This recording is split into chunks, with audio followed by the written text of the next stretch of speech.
it just does not stop as the Spurs rumors just continue to escalate, including one writer linking the San Antonio Spurs to a newly waived player also from the Southwest Division that could very well fill out the final roster spot. We have to dive into who this player is and how they can fit the Spurs and the likelihood of this happening, but also in ESPN's recent article about what the summer is going like for a lot of other teams. They did a bit of a poll on the top superstar projected to be traded next, and it's a guy who has been linked to the Spurs on multiple occasions. We got to dive into all that on this episode of Spurs Digest, and we'll start here. So this is ESPN's NBA summer forecast, turnarounds, turbulent teams, and the biggest questions. And there was some Spurs stuff in here, some stuff I think we've mentioned on the channel before, but what caught my eye was, well, a familiar face, and one that, well, you're about to see what I'm going to have to say. Look, the next superstar to request a trade will be, who were the top votes? Well, Giannis was there. Not interested in talking about that today, but I did want to mention Zion very briefly, and this is a guy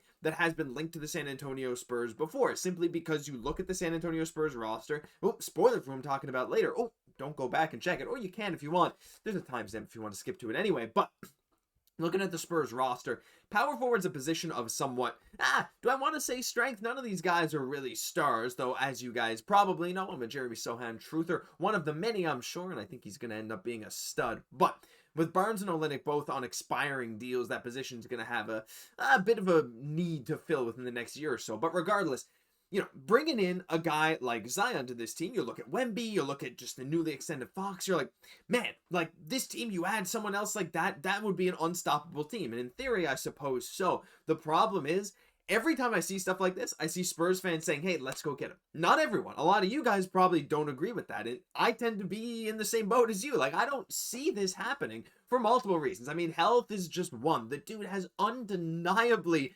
insane talent. Zion Williamson, when he's on his game, is one of the most fun people to watch in the entire NBA. There's no doubt about that, right? And him coming to the San Antonio Spurs would add a huge, huge level of talent and a boost to this already pretty solid roster for sure. But if you're going to get Zion, you are taking a major, major risk. Not only are you putting your team so much closer to that second apron, like, unless you shed a lot of salary, like we're talking Vassell and Keldon Johnson and maybe even more, you're going to have a lot of tax troubles in the coming years for a guy that's probably not going to play more than 50 or 60 games a year. And look, if he can stay healthy in the playoffs, that's okay. But regardless, I don't think he's very conducive to the Spurs play style. Like, I'm not saying that if Zion was free and like, oh, you get him on a minimum contract, would I take it? Well, yeah, of course I would. I think anyone would. But the problem is when you see these, these things coming out like, Zion's probably going to get traded. What's a team? And you see people throwing out the name Spurs. Yeah, I get it. We want to add all the talent now. People see Wemby, they see Fox, they see a team that's ready to be,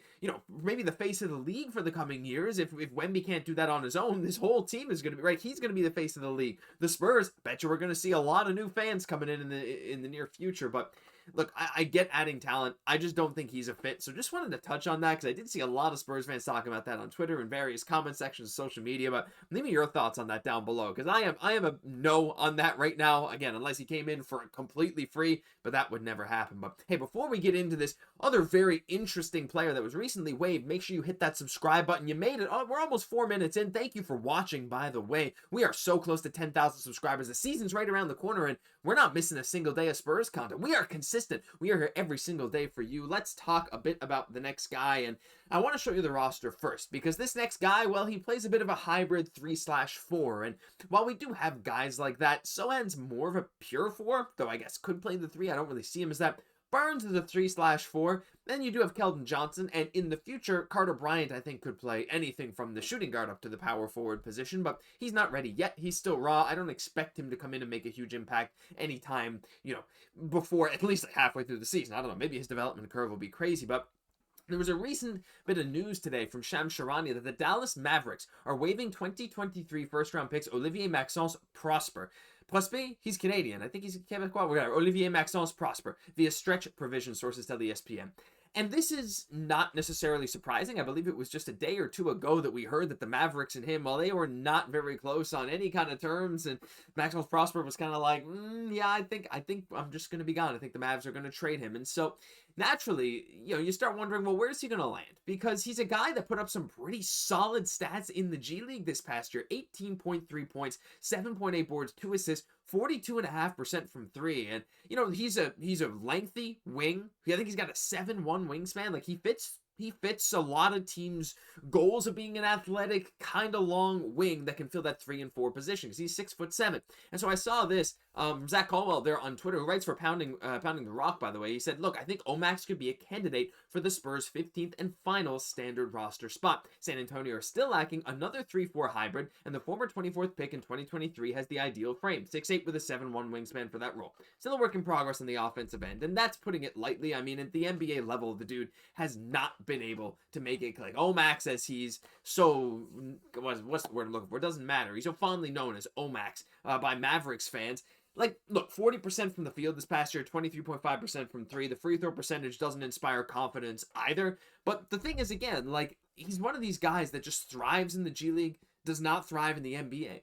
But at his age, like, he's only 23 years old. This is 6'8" here, actually. I think he's only 23 years old. He was a former first-round pick. These guys are often given a bit of leeway, especially when you see the signs that this guy, he shot like 51% from the field in the G League, by the way, too. I know it's the G League, but, like, it's not like he's inefficient everywhere, right?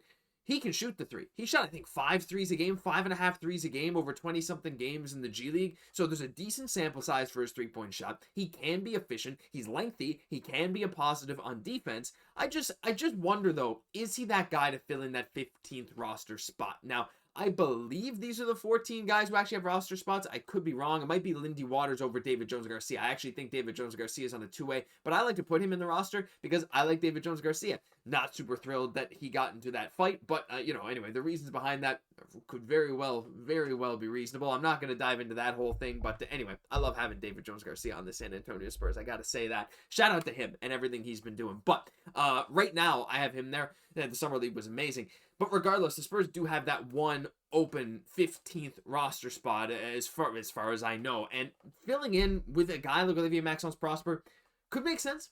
But, like, where do you, if you had to pick a position for the San Antonio Spurs, what would you pick here?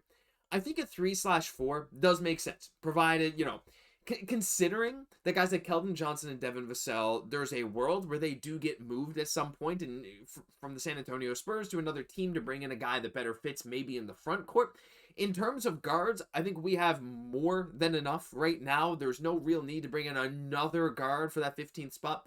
A center could be interesting. However, Kelly Olynyk could very well play center. He's kind of a 4/5. So Wemby, Kornet, and Olynyk as your center rotation, you don't really need another guy at the end of the bench as far as I'm concerned. So someone that can play the power forward, especially someone who's mobile, actually does seem to make the most sense in my mind in terms of a guy that could fill in on this roster. Would he ever get minutes? No, that's not really the point. The point would be just another incredible ad that could be great in the G League. You can't really have him on a two-way, though. That's the problem, right? So Olivier-Maxence Prosper has that NBA upside. We saw the scoring numbers in the G League. We can't bring him in on a two-way because we have too many of those, I believe. So right now, it's like, is he really going to be that 15th spot here, as Zach is suggesting? Could be a standard roster spot, but I think the San Antonio Spurs would be taking a bit of a risk with that. And I think if you're signing a 15th final roster spot, I don't think you're going to give it to OMax over some of the guys that you gave two ways to in terms of like Riley Minix and David Jones-Garcia. And like, so anyway, I'm a little skeptical that he's a San Antonio Spurs target, but he does kind of fit the bill. Having a guy like him at the end of the bench, an energy guy to come in and scrap up some of those minutes, it's something that I think Carter Bryant could do, but it's never that bad to have an insurance policy. So I'd love to hear your guys' thoughts on this down below, because, we're getting linked to moves left and right here now. A guy hits the market, could be a good end-of-bench candidate. Maybe the Spurs go after him, maybe not. I'm just saying, look, I can't wait for the season to come around the corner. We got training camp coming soon. We got all kinds of amazing stuff. And hey, don't forget, we're here every single day with your latest Spurs news. I'm your host, Josh Gosse, and I'll catch you in the next one.